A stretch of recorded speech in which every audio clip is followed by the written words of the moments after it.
हमारे देश में ईवीएम हैकिंग की चर्चा अक्सर चुनाव मतदान या वोटिंग के मौसम में होने लगती है।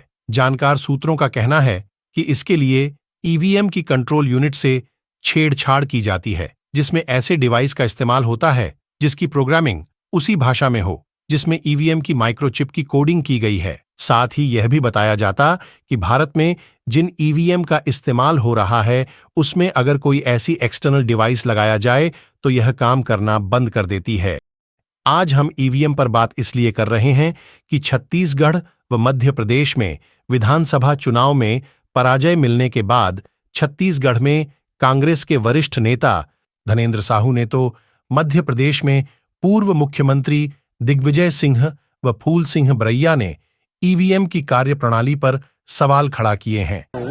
इस तरह के जो नतीजे आए हैं बिल्कुल विश्वसनीय नहीं है, अप्रत्याशित नतीजे हैं कि किस तरह से पिछली हमारी कांग्रेस की सरकार ने 5 साल काम किया है, हर वर्गों के लिए काम किया है, किसानों के लिए किया है, मजदूरों के लिए किया है, भूमिहीनों के लिए किया है, युवकों को बेरोजगारी भत्ता भी दिया है, कर्मचारियों की भी मांगे को मानी गई है, व्यापारी भी खुश थे, कोई वर्ग ऐसा नहीं था कि जो सरकार से नाखुश थे। लेकिन उसके बावजूद भी इस तरह के परिणाम की जो देखने को मिल रहा है ये बिल्कुल विश्वसनीय नहीं है। अवश्य ही इसमें जो ईवीएम का जो मशीन में जो छेड़खानी की आशंका जो है इससे बलवती होती है। इससे संदेह नहीं किया जा सकता कि इसमें गड़बड़ी न की। सामने आया किस कारण से कांग्रेस की हार हुई है? सभी का एक ही जवाब काफ़ी रहा कॉमन कि ईवीएम यहाँ से हटनी चाहिए, क्योंकि ईवीएम में वैसे भी हम लोग देखें कि जैसे में बैलेट पेपर सील लगा दी या टिक लगा दी, जब काउंटिंग होगी तो लगाया गया टिक और सील दोनों दिखेंगे, और जब हम ईवीएम का बटन दबाते हैं फिर काउंटिंग होती है तो दबाए गए बटन से काउंटिंग के बीच का जितना भी टाइम है वो साला का साला संदेश है, स्पष्ट है। तो इसीलिए इसके ऊपर सबसे ज़्यादा डिस्कशन हुआ है कि किसी भी देश में जो विकसित देश है उसमें ईवीएम है नहीं, जहाँ लेबर की कमी है और यहाँ लेबर पर्याप्त है, यहाँ बैलेट पेपर तो नहीं कराया जा सकता। तो सर कांग्रेस इसको लेकर न्यायालय जाएगी क्या, जिस तरह से ईवीएम की बात? अभी ये फाइनल नहीं हुआ है, लेकिन इसके ऊपर डिस्कशन बड़े पैमाने पर हुआ है और आगे भी इस पर लंबे पैमाने। लेकिन प्रदेश के वरिष्ठ पत्रकारों इन राजनेताओं के विचारों से सहमत नजर नहीं आ रहे हैं। उनका कहना है कि भारत निर्वाचन आयोग द्वारा चुनाव के पूर्व इस्तेमाल के लिए सभी राजनीतिक दलों की सहमति ली जाती है। साथ ही समय समय पर ईवीएम पर सवाल उठाने वालों को भारत निर्वाचन आयोग ने आकर अपने दावे को प्रमाणित करने की भी चुनौती दी थी, लेकिन कोई भी राजनेता अपने ईवीएम हैकिंग या छेड़छाड़ के आरोपों को प्रमाणित नहीं कर सका है।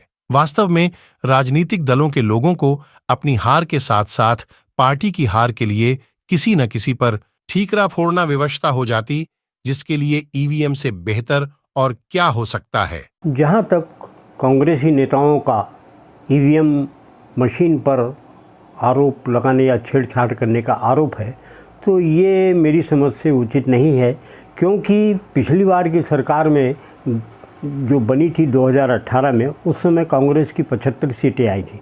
यदि ईवीएम में कोई गड़बड़ी आती तो उस समय ये सवाल क्यों नहीं उठाया गया। अभी अगर ये सवाल उठाया जा रहा है तो इसका मतलब ये है कि तेलंगाना में जो कांग्रेस की सरकार बनी है वो भी ईवीएम की गड़बड़ी से बनी होगी। तो ये ईवीएम की गड़बड़ी का आरोप जो है वो किसी भी दृष्टि से उचित प्रतीत नहीं हो रहा है। कोई न कोई कारण या वजह हारने वाली दल बनाते रहती है, ये कोई नई बात नहीं है। ईवीएम पे 2003 से ही सवाल उठाने की प्रक्रिया शुरू हो गई थी। शुरू में भाजपा भी उठाती थी, ईवीएम के लेकर के शक करती थी, मगर धीरे धीरे ये कांग्रेस ने इसको लगातार हार के बाद एक प्रमुख हथियार के तौर पे इस्तेमाल कर लिया। वास्तव में जो पहले बूथ कैप्चरिंग करके वोटों को बैलेट पेपर को बदला जाता था, वो स्थिति अब ईवीएम से खत्म हो गई है। हैकिंग के आरोप को लेकर के अभी तक कोई प्रमाणित नहीं कर पाया, मगर हर चुनाव के बाद ये आरोप लगाते हैं और मुझे लगता है कि दूसरे चुनाव में अपनी हार के जो प्रभाव है उसको दूर करने के लिए ईवीएम को निशाना बनाया जाता है। ईवीएम कोई मशीन है, ये कुछ बोल नहीं सकती है, जवाब नहीं दे सकती। अगर जवाब देने की नौबत होती तो जवाब देती, लेकिन ये बात अगर तेलंगाना के परिप्रेक्ष्य में कही जाए कि तेलंगाना में क्या हुआ है, वहां पर कांग्रेस की जीत हुई है तो वहां पर छेड़छाड़ नहीं हुई, लेकिन जहां पर आपकी पार्टी की हार हो गई जहां पे आपको पराजय का मुंह देखना पड़ा, वहां के लिए आप कहते हैं कि ईवीएम में छेड़छाड़ की गई है। देखिए ये लोकतंत्र है और लोकतंत्र में इस तरह की बातें कहकर जनता के जनादेश का, मतदान का, उनके मताधिकार का और जनादेश का इस तरह से अनादर करने का अधिकार किसी को नहीं है।